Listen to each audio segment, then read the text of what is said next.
નમસ્તે. શું નામ તમારું? પટેલ ચિરાગ મણીલાલ. પટેલ ચિરાગભાઈ મણીલાલ. કયું ગામ? કરણપુર. કરણપુરના છો.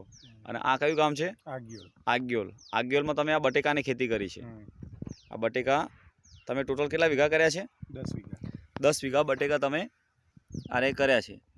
અચ્છા, 10 વીઘા બટેકાની અંદર બધા કહેતા છે બટેકામાં શેડ્યુલ ચાલે, તો હરેક વ્યક્તિ એની અંદર રાસાયણિક ખર્ચો ફૂલ કરે. કેટલો કરે આમ? એ લગભગ 75,000 રૂપિયા જેવું થાય 10 વીઘામાં. 10 વીઘામાં 75,000 લાખ રૂપિયાનો ખર્ચો તો થાય મિનિમમ કરે છે લોકો, મિનિમમમાં. અને તમે એનો કેટલા ટકા ખર્ચો કર્યો છે? મેં 25,000 રૂપિયાનું ખાતર લાવ્યો છું રાસાયણિક. રાસાયણિક ખાતર ખાલી 25,000નું લાવ્યા છો? આપણે કીધું એ પ્રમાણે, મતલબ ત્રીજા ભાગનું જ લાવ્યા છો.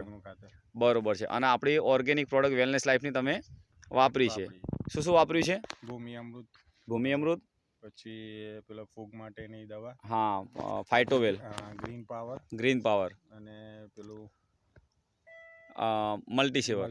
બરોબર. આ 4 પ્રોડક્ટ તમે આ બટેકામાં વાપરી છે. અચ્છા, એ વાપરવાથી તમને શું રિઝલ્ટમાં ફરક? ગ્રીનહારીમાં થોડું સારું લાગે છે. અત્યારે હાલ બધાના રોગો ચાલે છે, આપણે અત્યારે હાલ કોઈ રોગ આવ્યો નહીં. બરોબર. બટેકામાં બધાના રોગ ચાલે છે ને તમારે ગ્રીનરી સારી છે, પછી પાલાનો વિકાસ છે.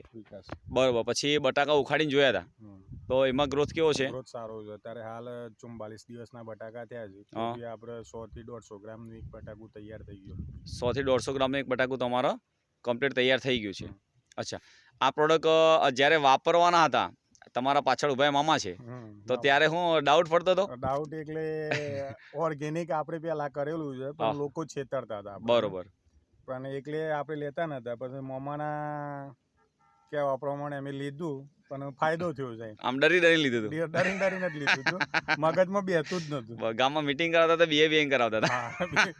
વાત સાચી છે. બરોબર છે. મીટિંગ કરી ત્યારે કોઈ આવ્યું નતું. બરોબર. તો પ્રોડક્ટ વાપર્યા પછી તમને સંતોષ છે? પછી મામાએ અહીંયા બીજા સંબંધીઓને બધાને આપી છે, તો તમે બીજા સ્વાભાવિક બધાને પૂછ્યું હશે? હા, પૂછ્યું હતું, પણ એ બધા કહેતા હતા કે ગ્રીનરી સારી છે. બરોબર. રિઝલ્ટ છે બધાના. તો આ પ્રોડક્ટ ખેડૂત વાપરે તો એના માટે સારું રહે. સારામાં સારું. તમને શું લાગે ઉત્પાદનમાં કેવું રહેશે? ઉત્પાદનમાં સારું એવું રહેશે. બરોબર. સારામાં સારું રહેશે. પછી આના પછી નેક્સ્ટ સિઝન, ઉનાળા સિઝનમાં તમે શેમાં વાપરશો? મગફળી છે, તલ છે. મગફળી છે, તલમાં વાપરશો. અસ્તુ. જય વેલનેસ લાઈફ.